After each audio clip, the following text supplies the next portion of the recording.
ఆంధ్రుల రాజధానిగా అమరావతిని గుర్తిస్తూ గెజిట్ జారీ అయిన నేపథ్యంలో అమరావతి సాధనలో అమరులైన వారికి తుళ్లూరులో రైతులు నివాళులర్పించారు.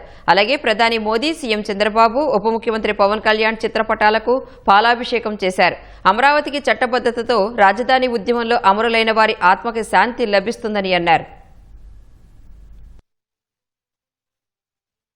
ఇక రాజధాని అమరావతి భారతావని సెగలో లేదా దేశమాత మెడలో అన్ని రాజధానుల్లాగానే ఒక మణిహారంలాగా వెలిగేందుకు ఆస్కారం ఉంటుంది.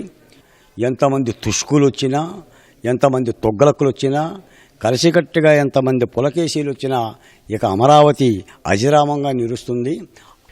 చరిత్రలో చెప్పేవాళ్ళు, పురాణాల్లో చెప్పేవాళ్ళు రావణాసురుడు ఎలా ఉండేవాడు, దుర్యోధనుడు ఎలా ఉండేవాడు, శకుని ఇలా ఉండేవాడని.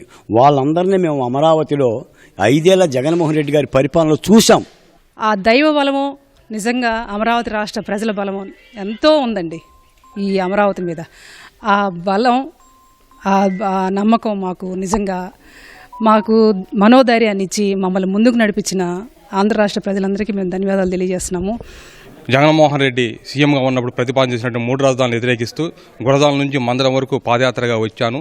ఆ పాదయాత్రకి ఇలా ఫలితం వచ్చిందని చెప్పేసి నేను పూర్తిగా భావిస్తూ ఈ యొక్క బిల్లును ప్రవేశపెట్టడంలో కీలక పాత్ర పోషించినటువంటి గౌరవ ముఖ్యమంత్రి వర్యులు నారా చంద్రబాబు నాయుడు గారికి, అలాగనే ఉప ముఖ్యమంత్రి వర్యులు పవన్ కళ్యాణ్ గారికి, ప్రధానమంత్రి వర్యులు నరేంద్ర మోడీ గారికి, అలాగనే కేంద్ర ప్రభుత్వానికి కూడా నేషనల్ కాంగ్రెస్ పార్టీ తరఫున ప్రత్యేక ధన్యవాదాలు తెలుపుతున్నాం.